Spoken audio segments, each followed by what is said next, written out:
Hi, very good morning. I am Radhakrishna Prasad. Welcome to Performance Engineering Technical Demo. So today, as part of this demo, I'm going to tell you about the performance engineering mindset.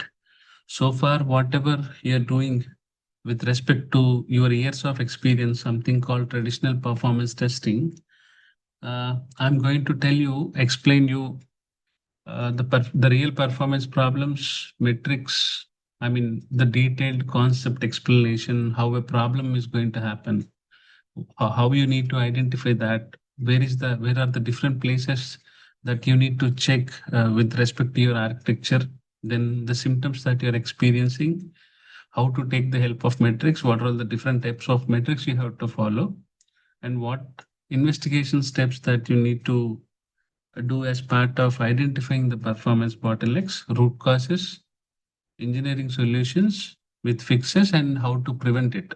So, as part of that, today's session will cover three important bottlenecks like low CPU but high response time and thread pool exhaustion, and also the load test that you're doing is passing in your performance testing environment but failing in production. Okay, this is not just limited to something like doing it, creating a script, doing some multiple rounds of test execution with different performance testing types and writing a report. But here we are clearly understanding what is the reason behind it. From, for example, you got some issue, you need to understand what it is, what are the typical things that are actually stopping it, how this problem is happening. We are talking about the real scenario, and there could be multiple scenarios. For example, you have a database lock, you have an external API latency, you have a problem with disk IO, thread pool exhaustion.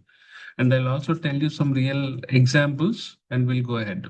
So if I start talking about the low CPU, high response time, many of the people think, right, in production environments, always people think that high CPU is a problem. Okay, whenever you have a high CPU, I mean, it depends on what application you are actually testing. If it is an application server, you think that it is happening because of GC, or it is because of application server, too many requests because of high thread pool, or too many requests with respect to parallelism or concurrency. So when always people think, right, in production environments, the first problem is a high CPU utilization. No, there is something called low CPU, which is always a problem. It gives a hidden bottleneck. But with the traditional performance testing, or the performance testing assignments that you are currently part of, you are experiencing something like you have high CPU with high response time. But today we are talking about low CPU with high response time. Most of the applications today, you are testing on a performance testing environment, which is a shared one, or which is a dedicated performance environment, which is a replica or mirror image of what you have in prod. But but many of us, again, we are going to test only on 1/8 size of what we have in prod, 1/16 size of what we have on prod. That is the main reason we will not be able to achieve the best response types. Now, in production environments, the first indication of a performance issue usually comes from user raising a concern, or from APM tool. APM tool is going to tell you something in red, which is telling you that something is very high with respect to the users or response times or hits per second or whatever. For example, you have a application during peak business hours, like Amazon flash sale, or Flipkart flash sale, or if you have a banking application during peak business hours, your application will begin receiving complaints such as fund transfers is not opening, or account summary page is taking too long, it is loading very slowly, or transaction confirmation page is appearing after 7 seconds or 8 seconds. So you call to the customer teams, report that the users are abandoning transactions because the application is unresponsive. At the same time, your response from the performance testing aspect, right? you are seeing that the transaction which has to take 1.5 seconds is jumping to 8 seconds or something. Okay, now you have to identify what is the problem. Not only banking application, any application today that you're testing, if your SLA is only 2 to 3 seconds and a transaction like login or search is taking 8 to 9 seconds, how is that you're going to increase? The next parameter, when you have 8 seconds response time, you are actually looking at the throughput. Your throughput, transaction throughput is increasing or decreasing or remaining constant. So you need to check that. And after that, if your transactions are even good, now your transactions begin to timeout. You're going to get timeout exception because there is some problem and you have to find out why. Okay. When your average response times are increasing 1.5 to 8 seconds or 10 seconds, if your transaction throughput is decreasing, even if your traffic volume remains similar or constant or increasing, your transactions begin to time out. Now, what people do is you have application support engineers who are also so-called SREs. They immediately check infrastructure metrics such as CPU utilization, memory utilization, and server health. Now, surprisingly, your CPU is 35%. That's all, which is completely acceptable. Or I would say it is only 20 to 30%. Memory utilization, memory is stable. Okay. When I say memory is stable, people say that my application is working fine. You will be under impression that my application is working fine. No obvious hardware exhaustion. You don't have issues with disk, you don't have issues with network, or you don't have issues with memory. Memory is stable and CPU is 30%. But why you're getting response time high? The response time is 8 seconds. Why? Because your CPU usage is low, the operations team or application support team may initially conclude that the servers are not overloaded, the servers are healthy. However, the user experience is getting impacted. Users are saying that what? Users are saying my response time is spiking, my throughput is decreasing, and my transactions are failing, and they begin to time out. Now, if you are using any of the, I'm sorry, if you are using any of the APM tools, right? What are all the metrics that you monitor?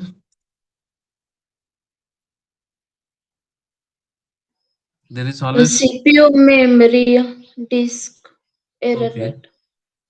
Error rate you have seen it. Okay. We are discussing that CPU memory and other things are fine. Now you're watching out for what? Error rate. Error rate, what you have in error rate? Let's say your error rate is 10%. On what basis do you understand what are the errors that you are getting? By looking at the HTTP status codes, right? Yes. If you have HTTP 503, what is the error? Service unavailable or something like a timeout. When you have a timeout, Yes. it means that you have too many requests. Again, when you have too many requests, it doesn't mean that your CPU will spike. There are many requests that are waiting in the queue. Let's say if now you have to understand what is happening inside your request queue line just to see how many requests are waiting. Then after that, you also need to watch for active requests.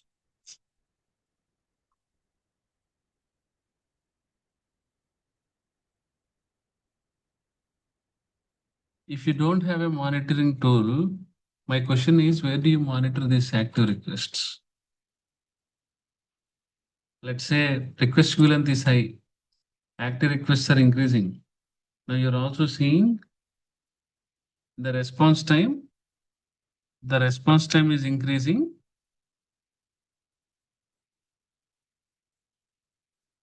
even when the request rate is stable. Now, if you have a question, right? If I don't have a monitoring tool, where do I monitor? Where do I get this information? Which metrics they are going to help? Now you can go to Perfmon, and Perfmon, each Perfmon has you can directly go here and you can go with the metrics. Let's say if you have .NET CLR or ASP.NET, right? If your application is ASP.NET, if you go to HTTP or something, it is going to give you the list of metrics that you have to monitor. For example, if you go to HTTP service, right, it is going to tell you, it is going to give you the current queue size. It is going to tell you the arrival rate. It is going to tell you the max queue item range, item age, and rejection rate. Now, if we take a deep dive into this specific failure, low CPU with high response time, you see a strong symptoms which is telling you that requests are spending significant time waiting somewhere in the system. When your memory is stable, your CPU is very low, your disk is stable, your network is stable, but you only response time is 8 to 9 seconds. Sometimes some transactions are going up to 15 seconds. These symptoms are strongly telling you that requests are spending a good amount of time waiting somewhere in the system rather than executing, working on the CPU instructions. Now you have to find out where these requests are spending the time without executing the CPU, where in the system or in the infrastructure or in the environment where these requests are spending the time. Now, if you want to understand that, the application can wait for another resource such as database log.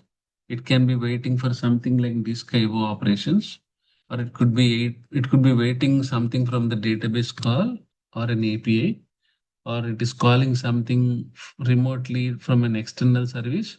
So you need to understand the symptom correctly, which is very critical because many experienced performance engineers incorrectly focus on the CPU usage and fail to investigate the deeper layers of the system. You'll not, you always think that, okay, my system is good, my CPU is good. Why should I have a problem? When I say the concept right, low CPU but high response time is a very common production performance problem where CPU utilization only just 30%. Sometimes it is 10%, 15%, but your response times can go up to 20 seconds, not 8 seconds. Let's say 20 seconds. Okay, all the today's SR is application support engineers. Everyone they work on production instance, which are something like this. Okay, like response time spiking up from 1.5 seconds to 20 seconds.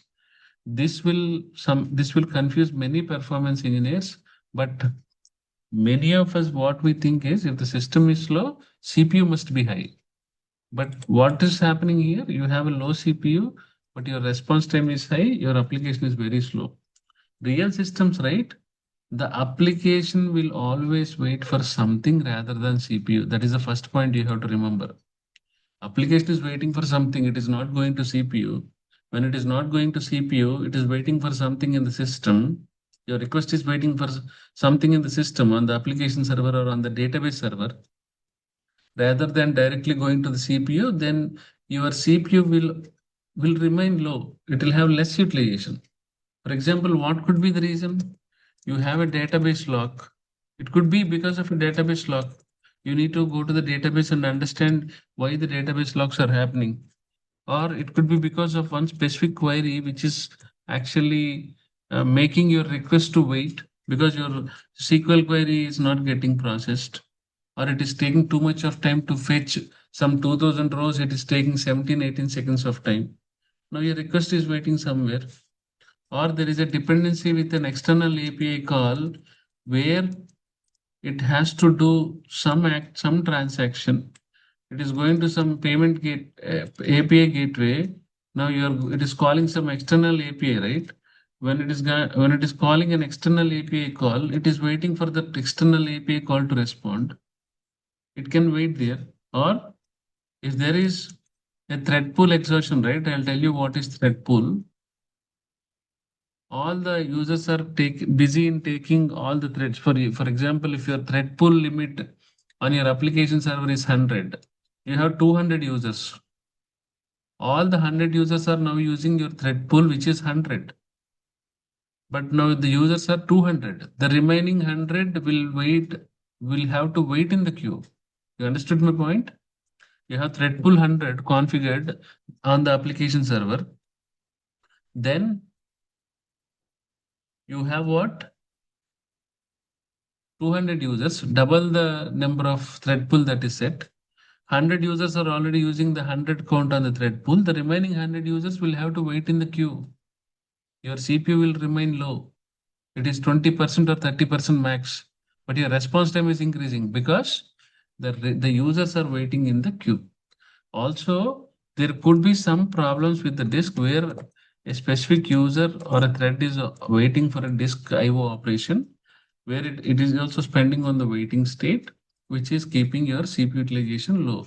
And most of the applications which are hosted in cloud, which are hosted in, multiple places, multiple geographical locations. For example, your application servers are in Australia, then database servers are in Canada, then you have other components in India. So when you have a distributed environment, right, all the components in your architecture, they're hosted in different countries, you obviously experience something called latency.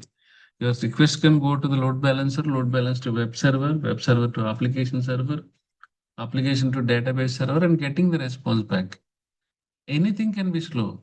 Getting a response from database to application server, getting a response which is taking a lot of time, getting it from database server to application server, or it could be from application to server to web server. So what you have to understand is the system is idle. CPU looks fine, but it is blocked somewhere. Now, this is the concept explanation. Now, how this problem is going to happen? The level of interpretation that you have to do, you have to when it comes to performance engineering mindset, you have to think beyond load testing. You are creating a script, running the test, and identifying the bottlenecks, writing a report. Now, I'm going to talk about how this problem is happening, is my question. In real scenarios, I mean, real systems, right? How, if you take a production applications today, how this problem is happening?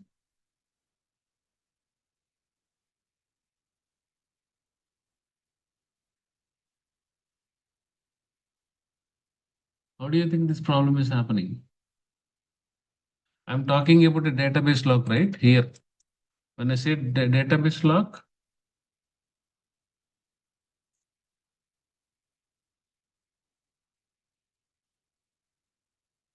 do you know the flow? User sends a request, then application sends SQL query. I'm not talking about web server, app server, because I'm going to talk about DB lock. So you are sending a request, some activity happened on web server with the HTTP calls, then some activity happened on the application server with respect to methods that are invoked. Now application server is sending a SQL query.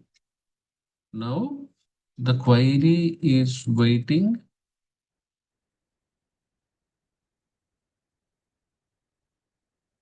Query waits for row table log. You go and we are not going we are not going into deep insights as it is a demo session. When it is, you have to understand again what is query waiting for a row table log. When this is waiting, right? Obviously, your thread is waiting. When your thread is waiting, what happens?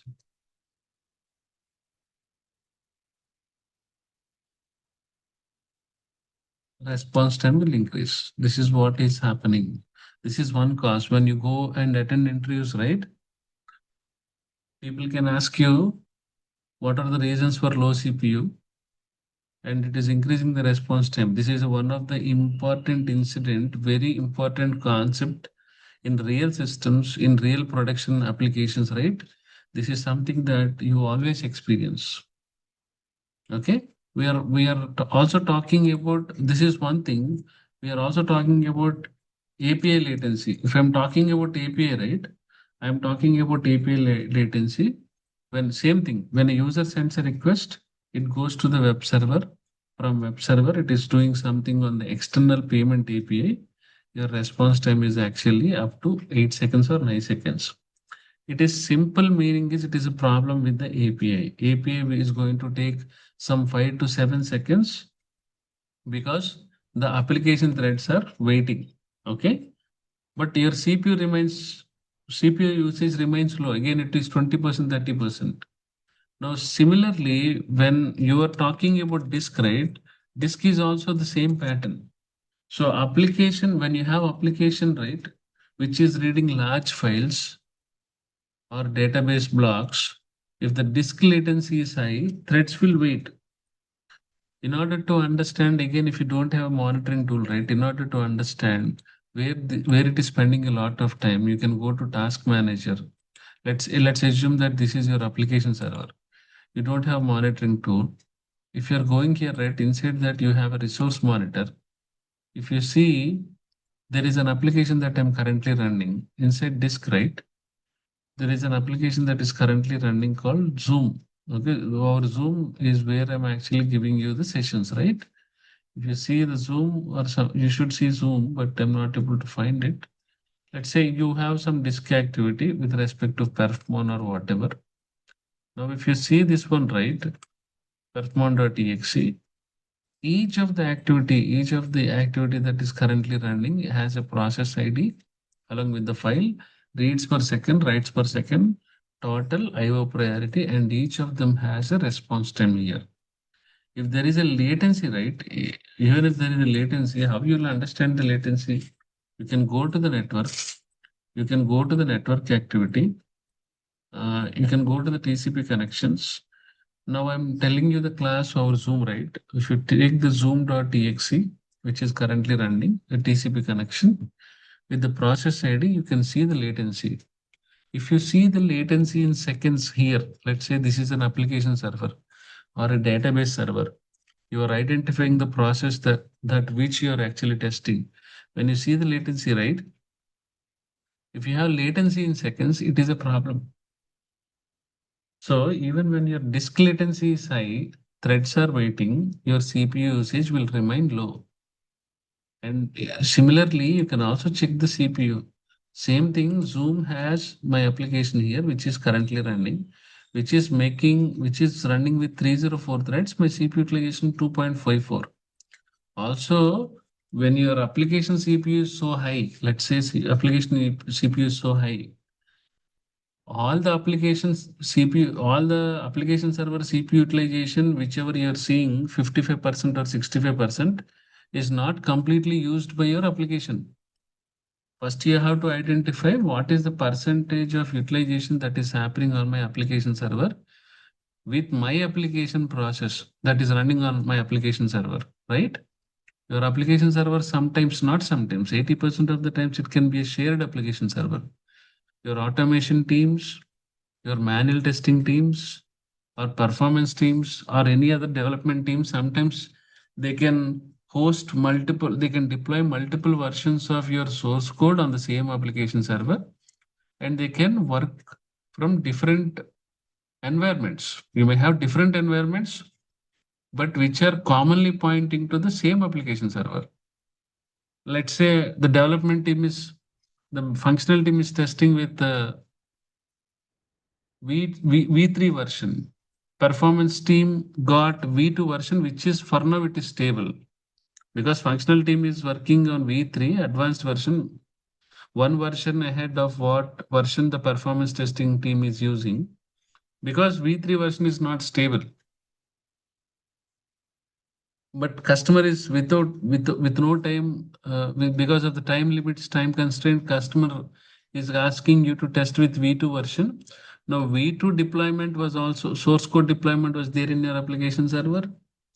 V3 deployment was also there. Now you're testing on V2 and the functional testing team is still working on V3 team to identify all the uh, bugs, errors. Okay.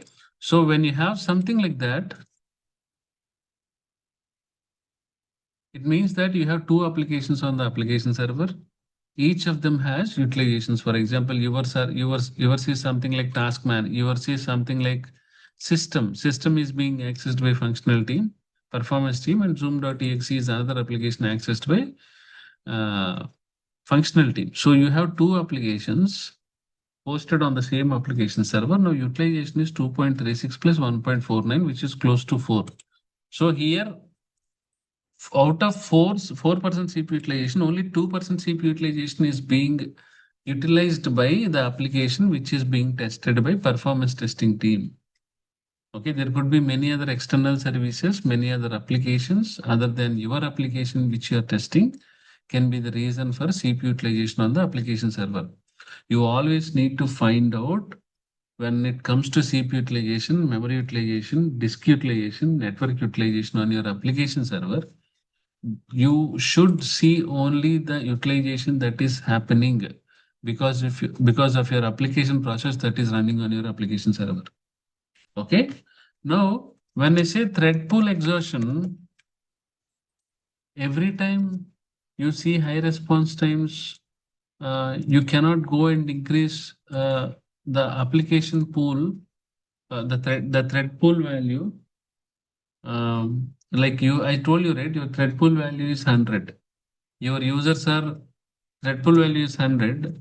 Your users are 200, which means that 100 thread pool is being used. Now, what happens to the remaining 100? The remaining 100 will have to wait in the queue because these threads has to be released. This has to the, even if you have 100 thread pool, if you have 2000 users, right? All the users will have to reuse these threads. As soon as a user comes in, he picks a thread from a thread pool. As soon as he completes the job, right, he has to release that thread back to the thread pool so that the user who is standing in the line will make use of thread and again he will do its task and he'll complete the task and he'll release back the thread to the thread pool. Similarly, the next one who is waiting in the queue will have to pick the thread. That is how the application has to work. When you have more number of users waiting in the queue, the request execution time will increase, the request wait time will increase, so that you will have to see the high response times. Okay. Application server will use something called threads to do all the activity to achieve concurrency. Now, when application server threads are blocked, waiting for a database or API, all the new requests has to wait in the queue. Here, your CPU will not increase. Your CPU will still remain CPU will still remain low. So typical, if you ask me, give me some better understanding on some real example. From my experience, if you ask me how I have encountered an application server having very less CPU, which is 25 to 30% but my response time has increased from 3 seconds to 20 seconds. So my experience, right, when I'm doing performance testing, the production instance were like CPU is just 25%, like we are testing with 500 users, then um, average response time is around 15 to 20 seconds and my DB CPU is 15%, 15 to 20%. Now you see my application server is 25%, users are 500. Only deviation that I'm currently seeing is my average transaction response time is 12 seconds. Database CPU is 15 seconds. What is my investigation here? Can anybody interpret this one? The response time is 15 seconds. Remaining all these things are okay. But now, where do you think there is a problem?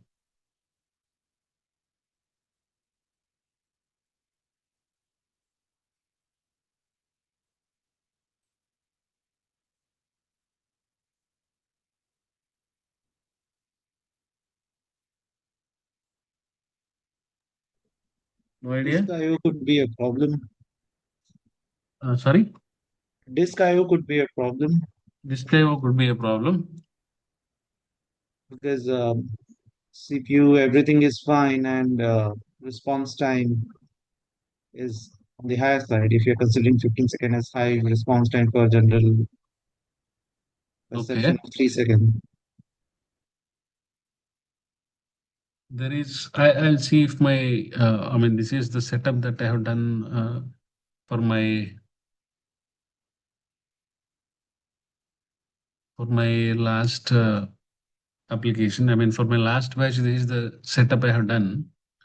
Now, if you know the transaction, right? For example, not all the transactions will go up to 20 seconds. Out of 7, 8 transactions, you will have something like 1 or 2 transactions which are going to a very high number, 15 seconds or 20 seconds.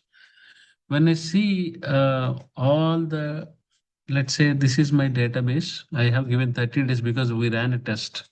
I don't know, last 7 days also, if you get the data, you're lucky. Okay, you got the data. Now, if you see, right, my CPU is low, okay, but my response times are very high.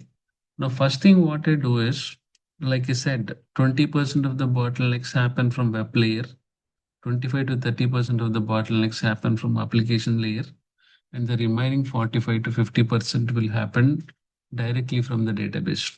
So my primary suspect all the time, I directly go to the database. Okay. Now, if I go to the database, there is one specific transaction. This is one specific SQL query or a transaction, which is executed 6.5 key times with error 16.48. Now this is 622 milliseconds. Here, this interpretation, what I'm saying, this is good. But this particular transaction, which is only executed for one time, is taking 506 milliseconds. Similarly, I'll go to the top 5 SQL queries by CPU, okay, by waiting time, by average transaction response time. The beauty of APM tools today is the SQL queries, stored procedures, everything that is part of every single transaction in your script. If you have full visibility, full agent installation, full license to monitor your database, it will tell you the SQL queries by high response times, by average CPU, by the bytes total, bytes out, bytes in, reads per second, writes per second, and also the errors. Here, with the problem statement that I am writing here, I'm saying that even my DB is 20%. I'm suspecting a SQL query. Now identified a SQL query, which is actually waiting on a row lock. This is a homework for you. You can, what is row lock?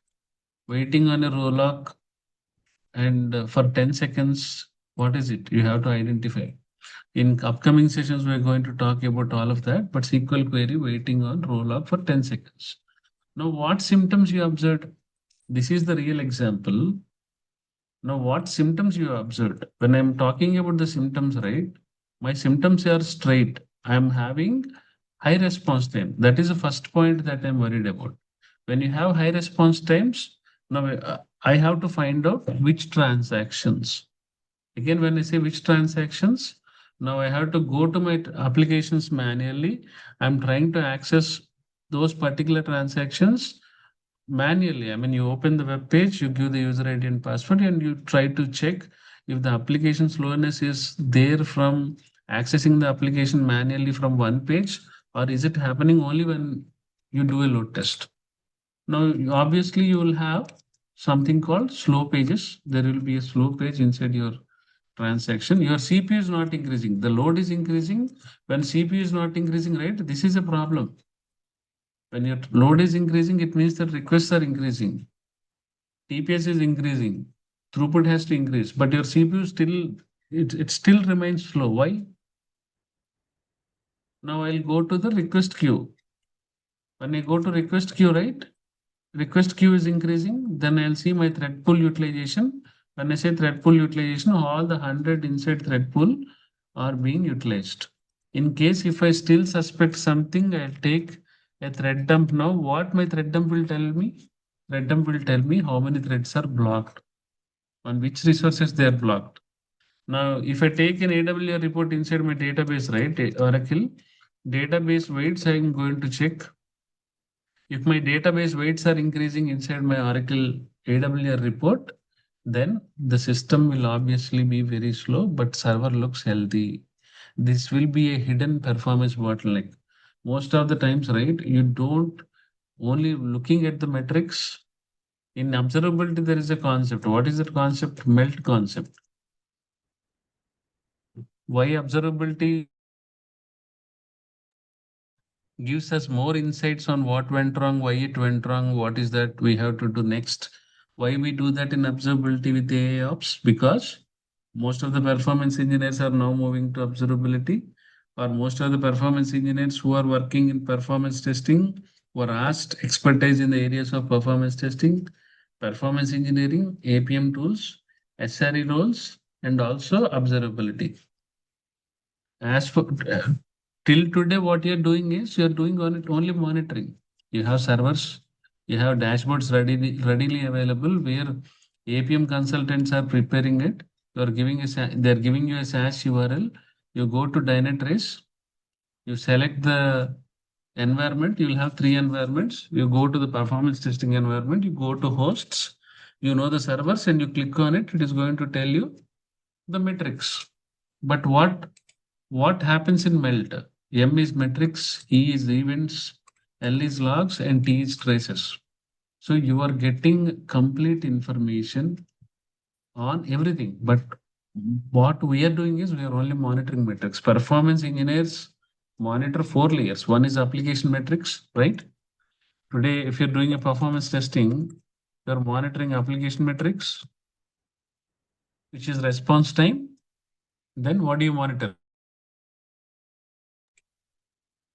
What are application metrics? Response time, let's say greater than 5 seconds. I'll write shortcuts, okay, for time, saving time. Request queue length, let's say it is continuously increasing. And active threads, it is very high. And blocked threads is also increasing. When you have to take a thread dump, right, what is the first thing that you look at? You need to watch for blocked threads. Then the second priority is you need to watch for threads that are waiting. Then the third priority is you need to watch for threads which are continuously running. I always told you not many times, like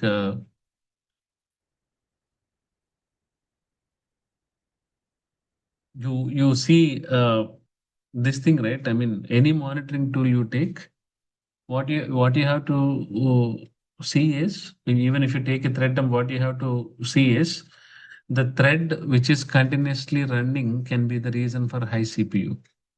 Okay. If there are two or three threads continuously running, they're not getting terminated, they're not waiting, they're not doing anything. If a thread is continuously running, right, that is a very big problem. It can also be a problem. For example, you see here, if I open C program files inside Java, you have a utility called JVisual VM, right? Inside JVisual VM,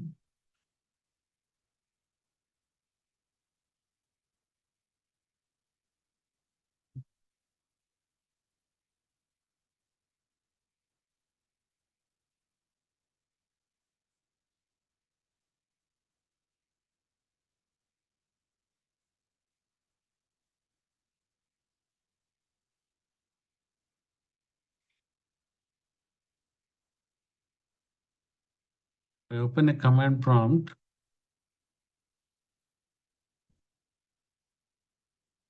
and they give I'm running a jar file by giving heap sizes and the location of the jar file. I'm just starting some activity on a simple jar file. When you open this one, when you open a jar file, right, you can see the process ID of the jar file that is running. Even a simple jar file is a Java application, right? When you open this one, you can see, I'm sorry, you can see the threads here. So you can see the threads that are currently running. You can also see the time, the total time that they are taking, and you can also see different threads. All threads, you can go to live threads, you can go to finished threads. When you see threads, right, you can also see the different types of threads like live threads and daemon threads. Here you will not be able to understand how many threads are waiting, how many threads are blocked, how many threads are running, but you can see only one information here. Like you can see which threads are running, which threads are blocked, which threads are running is what you can see. Now, in case if you want to take a thread dump, right, when you click on this thread dump, you can see the state of every thread. This is running. This is timed waiting. This is timed waiting. This is runnable. You can also see this is runnable. If I see a small thread dump, this is waiting. This is also waiting. This is runnable. Okay. This is also running. You can see waiting. No thread is blocked. No single thread is blocked. Either you are seeing in running or in waiting. You can also see there is no thread that is blocked. Always the first problem is a thread that is getting blocked. If you see here, these are the threads that are running. These are GC threads, okay? The threads, these are GC threads which are being managed by the OS. And you can see parallel GC, right? This is the GC algorithm that is being used. Parallel GC is the algorithm that is currently in use by your JVM in Java JDK 8. And you can see the TID, which is a thread ID. These are all, each thread that is running in your system is actually having a thread ID, which is unique. Okay, this is the native thread ID, this is a thread ID. And OS priority is what you'll get. And when I see most of the GC threads, right, all the time they will be in running. GC is an automatic memory management feature, right? Whenever a heap memory gets filled with full of objects, it will automatically run. So if you see all the GC threads, none of them will wait. Every application you take, go and see all the GC threads will be in running. There is also Visual GC where you can see this is a plugin that you can install where you can see the utilization of young generation, which is a combination of Eden and multiple survivor spaces, S0 and S1. You can see in this line. This is the old generation and this is a meta space. So the combination of Eden, multiple survivor spaces, S0, S1 and old generation is heap memory, and this meta space is non-heap memory. Now,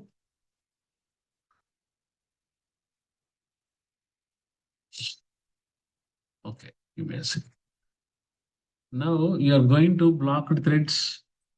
You are looking at the application metrics. All the metrics, where do you see? You see all that metrics inside your JVM. Let's say you can clearly see here what is the utilizations that are having CPU usage, runtime memory, JIT compilation time, classes loaded, unloaded. You can also see the different sections of heap memory, non-heap memory. You can see what is the utilization in Eden space, survivor space, old generation. This is heap memory. When it comes to non-heap memory, you have meta space and you have two other spaces which are called compressed class space and code cache. Mainly you have to worry about meta space for now. These two things belongs to other areas, other problems. You can see the JVM usage, runtime memory, and you can also see the utilizations across the charts. I mean, currently you're not seeing anything. If you have to see in last 30 days, you may see some values. This particular value on 2nd March, which you are seeing, right? These utilizations you are seeing because this is the time when we ran the test. The remaining time, what happened? The systems are idle because these are some sample applications which we have created. And coming to the garbage collector, it is also going to tell you how many GC counts happened. These are 637, which are, and 637 are minor GCs and 12 are major GCs that you see. And you can also see the time spent and how these GCs are happened on which server, which port, minimum, max, and 95th percentile. And this is the information that we are actually talking about. the number of threads you can see here, CPU time, user time, and you can also see the threads aggregated CPU and user time of all threads by average, minimum, and maximum. And with this information, right, you can now see I didn't start my server, which is a Java application, which is configured on Apache Tomcat. I didn't start my server. When your server is not, application server is not up and running, agent will not communicate from APM tool to application server. Only when your application server is up and running, agent will attempt, because you need to do this agent configuration, Java agent configuration in Apache Tomcat catalina.bat file, or you can pass some Java arguments in set environment.bat file, which you have to manually create. Once you do that right, when you start your Apache Tomcat application server, that configuration will communicate to the APM tool. Now, just because the application server is down Apache Tomcat, the agent is not communicating and it is not fetching the information. You can also see the memory leak detection where it is going to give you the memory leak information. If you initiate memory profiling, it will also tell you if there is a memory problem. Now you are doing application metrics. After application metrics, you have to go with server metrics. When I say server metrics, why server metrics are important? Server metrics are important because the memory utilization, let's take the CPU utilization. CPU utilization, the amount of CPU available on my server is important. Let's say if I go to task manager, the current capacity of my CPU, this is a high-end laptop, so it which got 8 cores and 16 logical processors. Now the point is, same thing with memory. Your memory is 24 GB. I have 24 GB, which is a DDR5 RAM. You have two slots. In one slot, I have 24 GB. The second slot is empty. Okay. So second slot, you can have another 24 GB for better performance. But when I add another 24 GB for better performance, you also need to ensure that first slot is having 5600 speed. The second slot will also need to have a DDR5 RAM with same 5600 speed. If this is DDR5, the first slot, second slot you cannot put DDR4, or you cannot put DDR5 with 4000 speed. The processing will vary.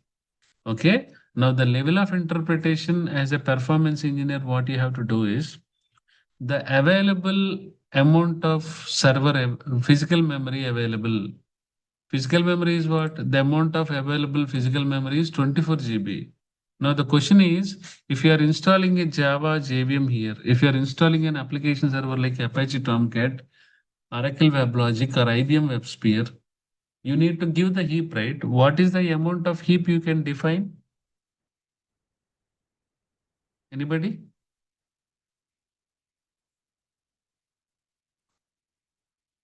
You have 24 GB. How much heap you can give? 50%, like 12 GB. A random answer, very close, but very good answer. Up to 50% is what you can give if your application server is not a shared one, okay? But as per Java ergonomics, people say that it is written something like 1/64 of available physical memory can be given as initial heap, and 1/4 of available physical memory can be given as maximum heap. If your available physical memory on your application server is 64 GB, 1/64 of available physical memory is 1 GB, which is minimum heap, and 1/4 of available physical memory 64 is what?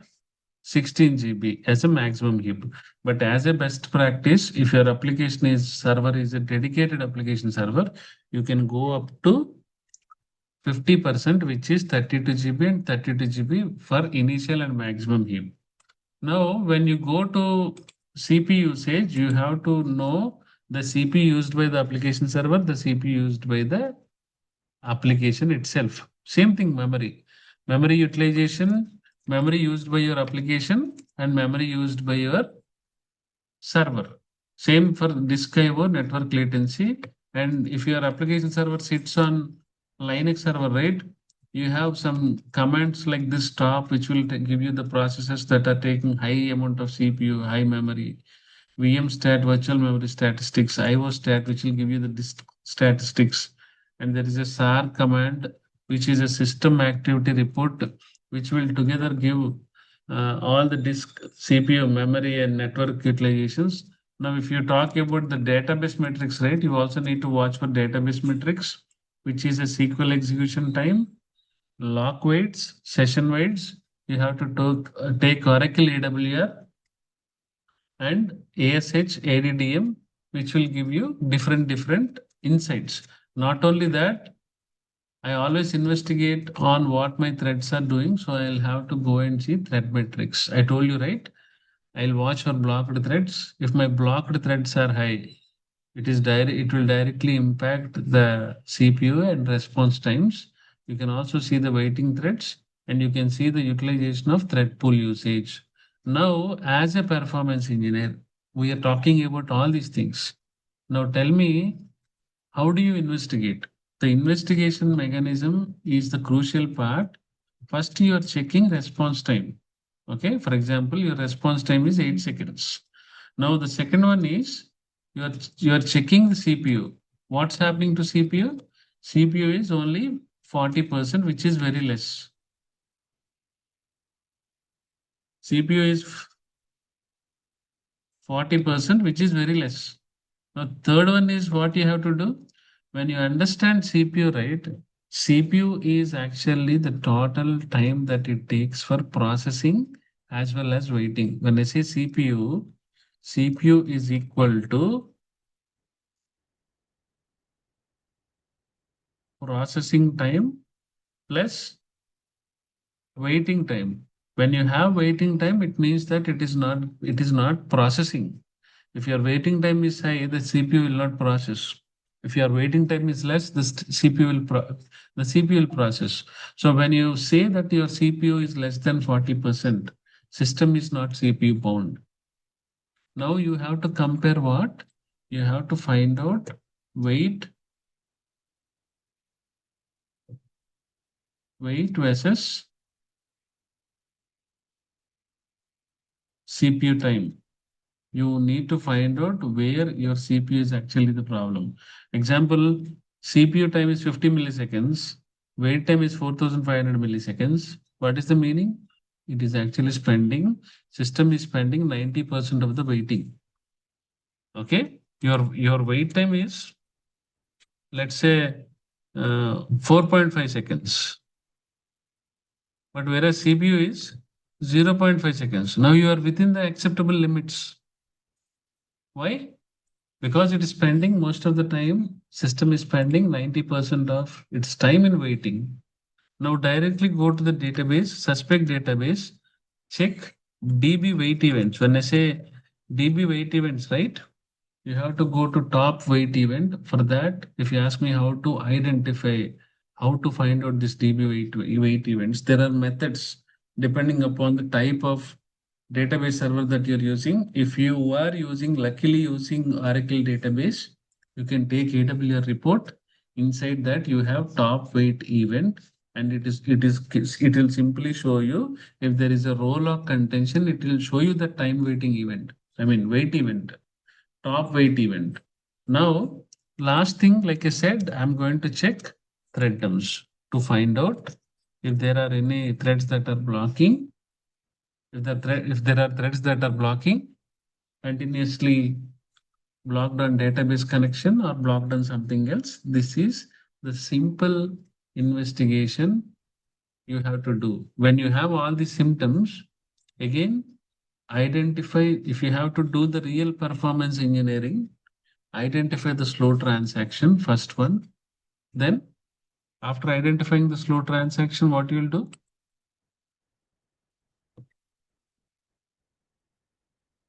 Problematic transaction with high response time. What is the meaning of trace? If you're going to this particular thing, right, you have traces. I didn't enable traces. You are seeing the trace for everything. What is the way the trace will help? In what way the trace is going to help?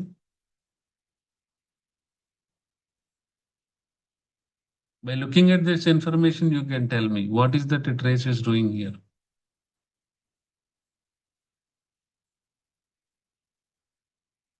Do you see the first call? Do you see the first transaction? What is it saying?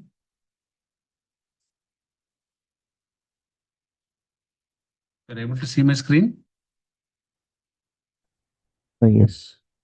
You are seeing there is alerts filters. You are seeing the start time. You are seeing the transaction. What do you see here? What's time? Response time, right? Yeah. Response time is too high, 12.2 to 2 seconds. You can also see something like external calls involved. It is not just because this particular SQL query or transaction taking 12.2 seconds. These 12.2 seconds can be because of any external call that is involved in this transaction. The transaction time can be 0.2 seconds. The remaining 12 seconds can be waiting somewhere in this external calls. That is what the performance engineering is you're doing. There could be some exception count. Now I'll tell you.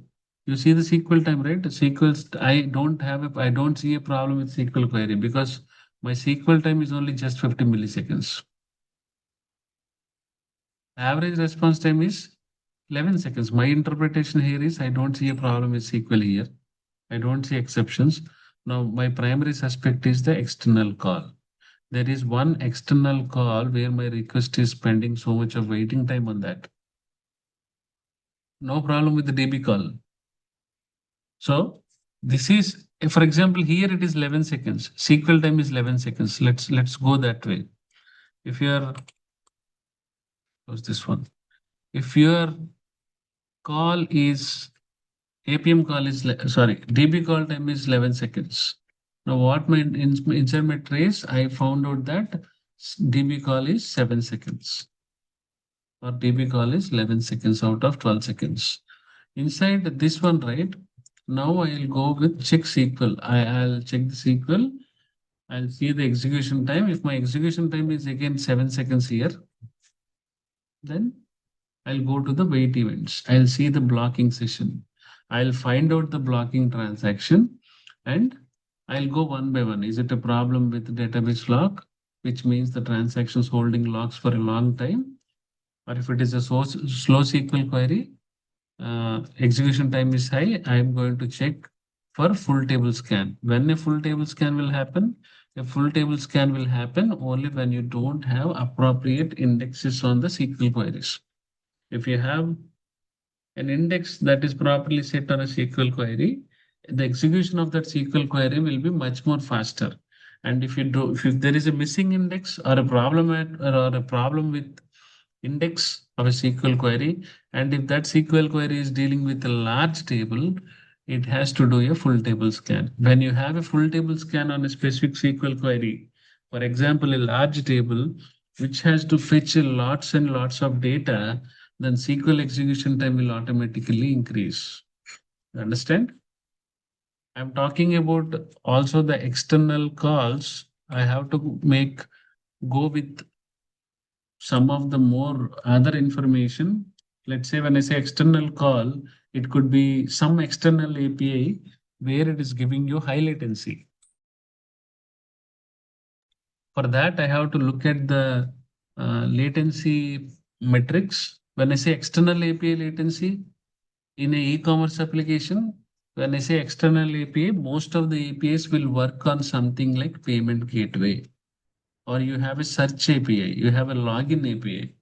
I have faced so many issues with payment gateway, so many issues with payment gateway being slow from the users, raising concerns all the time from all over the different geographical locations, from production applications. So I always need to suspect which API is giving me a problem. Also, disk IO network. When I say disk IO bottleneck, right? When your database is having TBs of data, trillions and millions of records, when your application is continuously being accessed by so much of different activities, what happens? you will have high reads and writes on the disk. Many of the customers, many of the interviews, complex interviews, people will ask you, if my application is doing 80,000 reads per second, 90,000 writes per second, oh, I'm testing only with 800,000 users, which means it is dealing with enterprise applications, which is having very huge amounts of data intensive applications. Can you optimize? How do you optimize my reads and writes when you have such big numbers with respect to reads and writes, 50,000 reads, 80,000 writes? How to optimize that? Obviously, the response time will increase, the disk latency will increase. You will have storage latency problems. You will have disk I/O bottlenecks. How do you optimize? Network latency, thread pool exhaustion. Now, for this particular bottleneck, if you are suspecting a problem with if you are suspecting a problem with SQL, you only do first thing you have to do is optimize SQL. This is my fix. If not this one, I'll reduce locking. I'll have to talk to the database on the role of contention part. When I say optimize SQL, for your understanding, I'll tell you that I am adding index now to avoid full table scans. I'm making use of index. So when I use index, it doesn't do a full table scan. When it is not doing full table scan, from 7 seconds, it will fall to 3 seconds. And if the index is much more faster, it will go to 1 second. If everything is good, sometimes it can go up to, it can go back to from 7 seconds to 20 milliseconds or 30 milliseconds. When I say reduce logging, you have to commit quickly. Okay. To reduce the locking, you have to do something like commit quickly. You go and do some R&D with the A tools that you have. What is commit quickly? Because it will take time if I have to explain. And I'll make changes in the connection pool. Let's say if there is a problem with the connection pool, I'll monitor that and I can increase my connection pool, or I'll have to use something like I'll make use of caching. Before I don't have anything, it's a warm cache. Now I'm using a cold cache where I'm using something like Redis or memcached, which is going to reduce the database calls every time a user is requesting. Then I'll tune the thread pool. If earlier my thread pool is 100, now I am increasing it to 200 to avoid users making them wait in the queue. So query optimization reviews, setting alerts on monitors, then enabling APM distributed tracing, doing multiple rounds of testing. This will completely give you the information on how to do some investigations on the problem that you are facing. Okay. It is not just that you are getting a problem, you are writing it and sending it to the customer in the way the customer wants it. The level of interpretation you have to do, understanding the problem, fixing one by one. For example, when user is sending a request, you should know the basic application server, an application, a user is picking an application thread. Then what this thread will do, it will have to do some task. It has to go to the database. If everything is available on time, it is going to take that from the database and it will execute and give you the best response times. If not, that application thread will go to database. It will wait for database to respond. Why your database is not responding? Because database is having a database lock. When you have a database lock, thread will have to wait.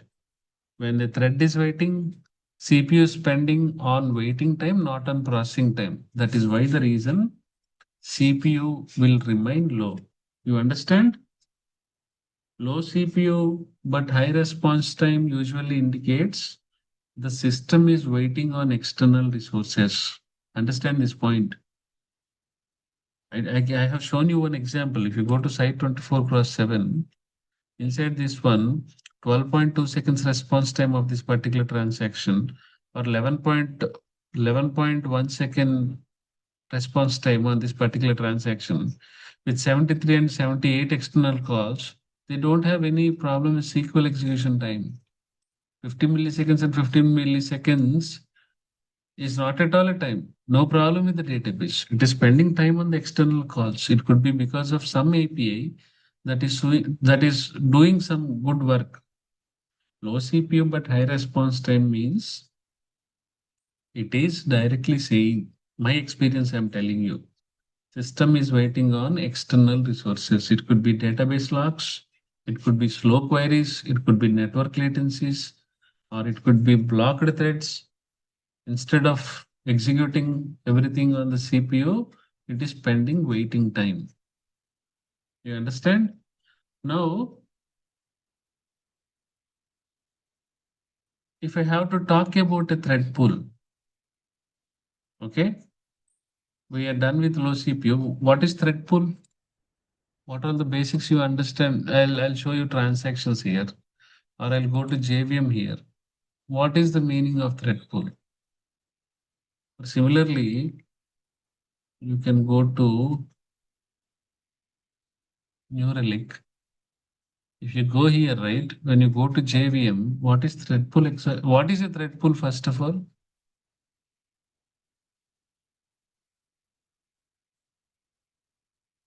If I'm going to my application, okay, this is my application. So what I'll do is I'll initially, you have to set what? You have to set the custom history. You will not see the data if you're setting the value to last 30 minutes, last 6 hours, because there is, I have already used it. Let me see. 1 month I'll give you. Okay. If I go to 1 month, if I'm go to my JVMs, right, inside my JVM, you have this particular server.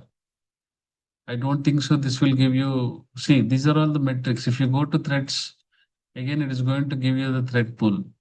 If you see the thread pool, what is actually a thread pool?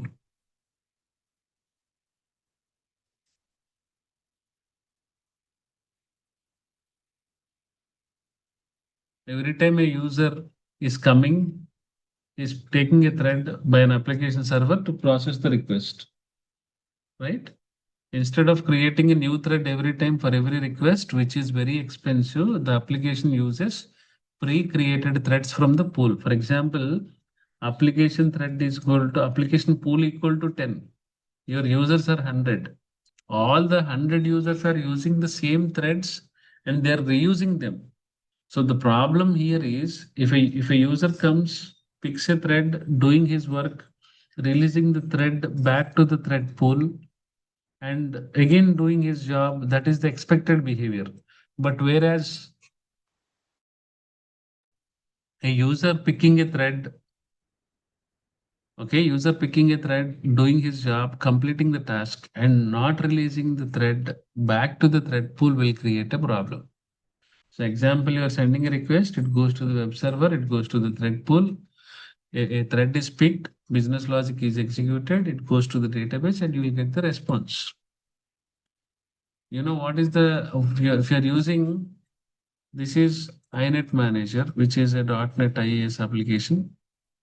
Okay, if you have to deploy IAS application, this is a web application server. Inside the sites, right, this is my application. If you go and hit it, right, it will open my application browse. When you click on browse, right, I'm sorry, when you click on browse, it will open your application. I think it will take some time. If there is an error, there will be exception thrown. For IAS, right, if you have to define,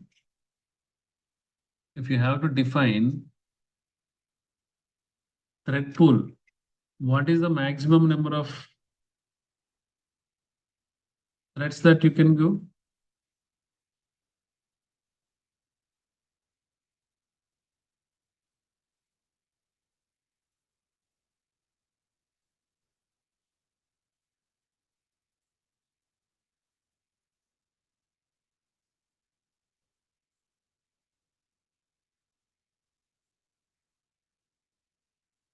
So now question is, inside Tomcat, the default thread pool, if you ask me, what is the thread pool you can give inside Tomcat? You can give up to 200. WebLogic, you can go up to 400. .NET, right? ASP.NET application, you can go up to 5,000 max threads. And if you ask me, this number is straightforward? No, it depends upon what amount of hardware and software you have on your application server. If all the threads are busy, right, the new requests must wait in the queue. This situation is called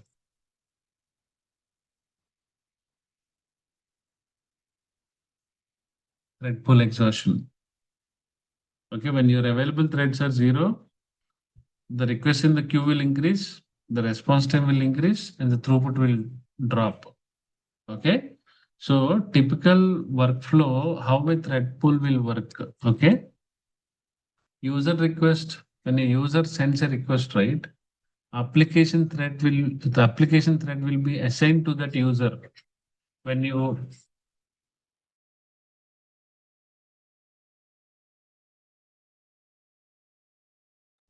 so when you have an application thread assigned to the user request, the business logic gets executed. It will communicate to the external cause. It can be database, it can be DB SQL queries, it can be API, it can be disk, and the thread will be released to the thread pool. Now, I told you, right, the problem is occurs when the thread remains busy for too long, which means that there is a blocking. Let's say you have a T1, okay, waiting for DB database. Then you have T2. It's saying that waiting for an API. Okay, you have T3. What is it? Blocked. Blocked on lock.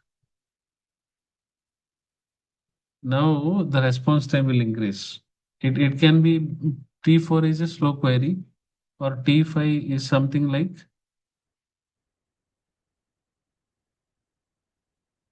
you are accessing a file and it has to read from disk.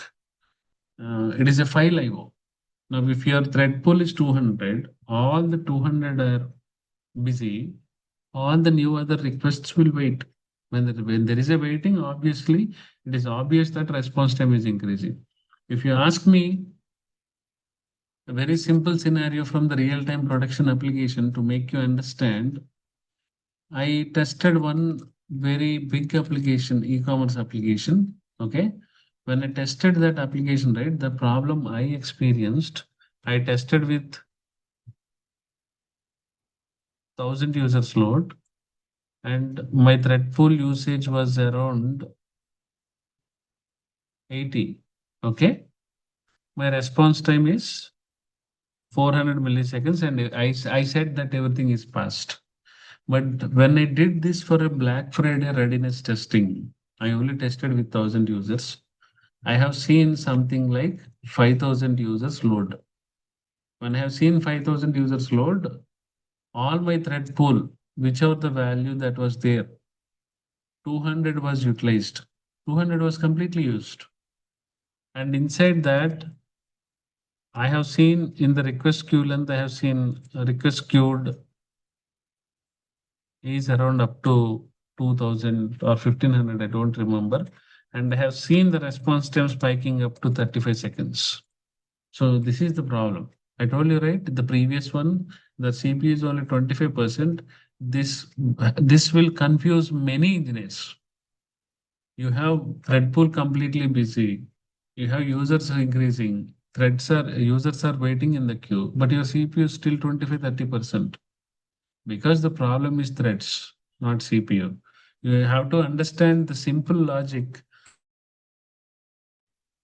CPU is about waiting. CPU is the amount of time that spends on waiting as well as on processing.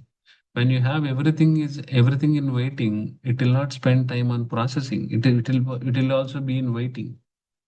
So when it is in waiting, right, the problem is with the threads, not the CPU. You'll have high response times, you'll have low CPU. But again, one parameter will help. If throughput is increasing, throughput is decreasing. Throughput has to decrease. You have low CPU when you high response times, right? Your throughput will drop. TPS will decrease. When TPS is decreasing, your error rate will increase. If you go to request queue, you will have so many waiting threads. You will get timeout errors. At some point of time, your application will work on and off. It will freeze, then it will respond, then it will become slow. Intermittently, it is going to give you so many problems. Okay. Now, if you ask me what you have to check, go to the application, go to thread pool configuration, change the number of threads, check thread usage. If your machine is Linux, right? If you go and type top hyphen H, it is going to give you the information on the process explorer, perfmon. It's going to tell you thread usage on the OS level. Okay, now go to the database, go to the slow queries, go to the log waits, go to the connection pool. Most of the problems with the threads is they often block waiting for APIs. For example, inside your application, if they have too many APIs, like payment API, shipping API, authentication API, go and monitor active threads, maximum threads, request queue, request wait time. So many things. I mean, if you don't have a monitoring tool, where do you check request queue length?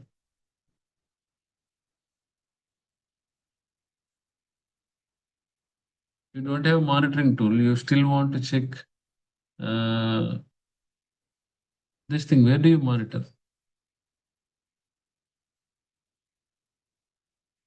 Let's say same thing. If you go to perf monitor, right? Sorry. If you go to perfmon, okay, inside this one for ASP.NET applications, I'll show you. If you go to add, right? If you can go, you go to ASP.NET.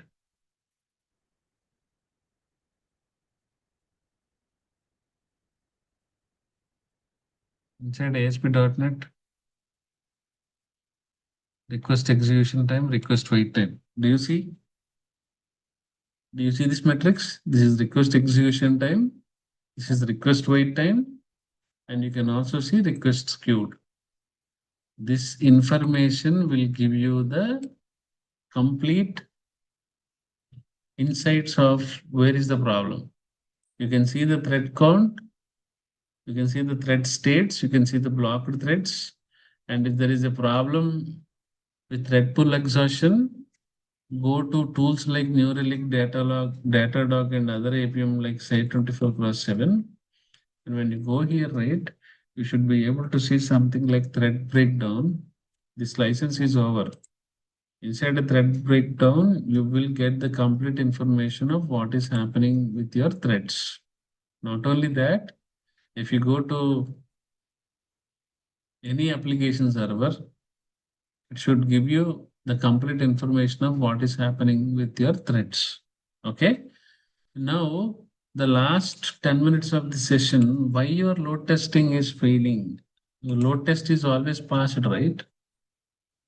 But it is giving a problem in production. The first point is during performance testing, the application is meeting all the SLAs. But when it goes to live, the system becomes much more slower. It becomes unstable, or it is crashing multiple times with lower load. Example, you tested with 2,500 users and you all got 2 to 3 seconds of response time.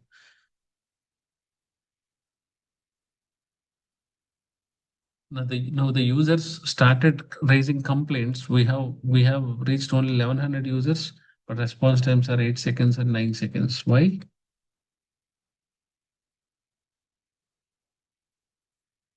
Because test environment is not same as prod environment. Production traffic completely different.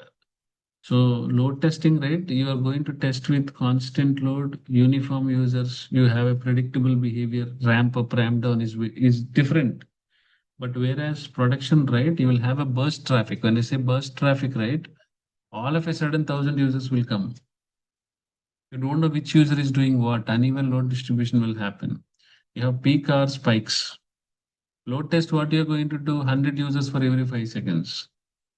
Production, what will happen? All of a sudden 800 users will log in. or 600 users. I have seen instances like 600 users logging into application within the span of 8 seconds.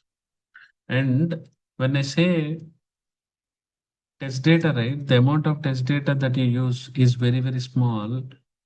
In performance testing environment, you test with 5 GB data, but production DB, how much you'll have? 2 TB, 3 TB data. When you have performance testing database with 2 GB data, your queries will run much more faster, very faster. But production DB with production database with 2 TB data, all the query execution plans will become different. If your execution time in production is 4 seconds of a SQL query, the same SQL query will be executed in test environment in milliseconds, 50 milliseconds. Why? Infrastructure mismatch. The environment where you are actually testing, there is no concept of CDN, there is no existence of DNS, there is no existence of load balancer.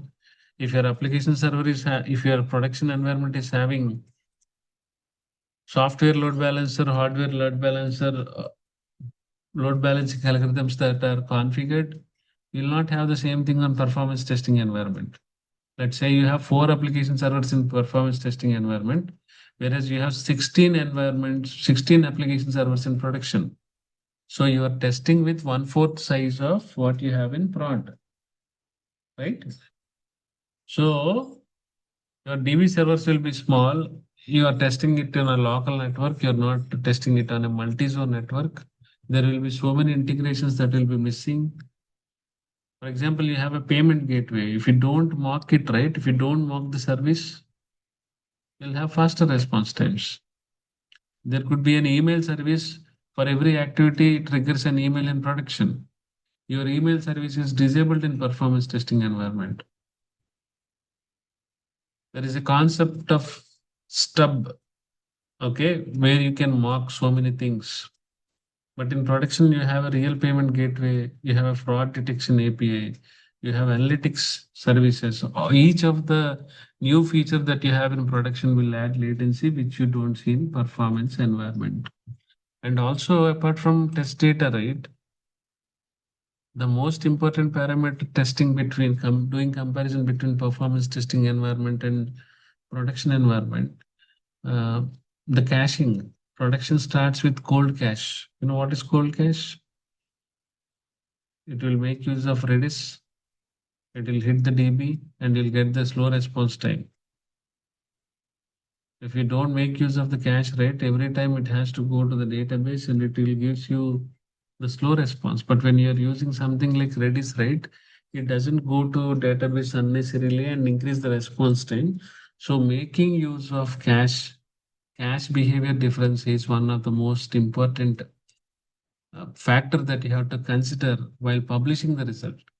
You have small thread pools, small connection pool limits, you have less timeout values, everything. So simply saying that application was tested successfully, but production is slow is a very big bottleneck. So for that, you have to go to user monitoring, leverage APM tools. Any problem that you get, always you need to have application logs access, infrastructure metrics, DB metrics, network metrics, thread pool, connection pool, everything. Any tool that you use, be it Dynatrace, AppDynamics, New Relic, every tool has got more than the information on what you need. It will give you the complete information. Even if you have production symptoms like slow response times, random failures, thread pools, database spikes, memory spikes, everything you have a specific layer. So when you investigate what is different, how do you compare test versus production? Okay, everything you need to clearly document. If your data size is 5 GB in testing, production database is 2 TB, you need to highlight that in the report. You cannot compare these results. You cannot rely on these results which we have tested with 1,000 users on so and so environment, because this is not the mirror image of prod. These results are restricted and applied only to this environment with these settings is the clause you need to mention. You understand? So this is the demo, and going forward, we have a lab setup, dedicated lab setup, where we'll install application server, install database server, deploy the application. Okay. So where we will be doing a lot of activities. For every session, we have a questionnaire part. We have a case study for every single session. And this particular program will definitely help you to make you interview ready and industry ready, because I know that many companies are asking performance engineers in many different formats. The questionnaire part, the evaluation part, I see a lot of difference when people trying to evaluate 6 years, 8 years, 10 years, 12 years candidates, 16 years candidate. Some people are still in tools. Some people ask only in JMeter. Some people only talk about performance engineering. Some people target databases. Some people target cloud. Some people may ask you, what is that you have done in CI/CD? What did you automate? What are the optimizations that you have actively done on cloud, containerized part, experience working with Docker, Kubernetes, and all. Some people can ask you on messaging brokers, Kafka, RabbitMQ, ActiveMQ. So performance engineering is a 360 degrees learning curve. It is not restricted or specific to one technology, one environment, or it is good. It is only for monolithic or microservices or on-premise, on cloud. No, nothing like that.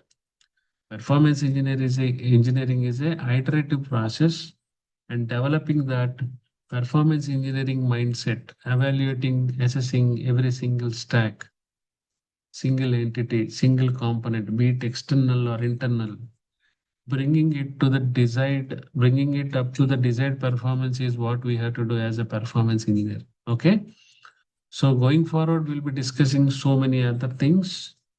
And even if you feel something is not covered, that will be addressed, that will be taken care. And don't worry, and wish you all good luck. Thanks for joining, and thank you very much for your time. Thanks again.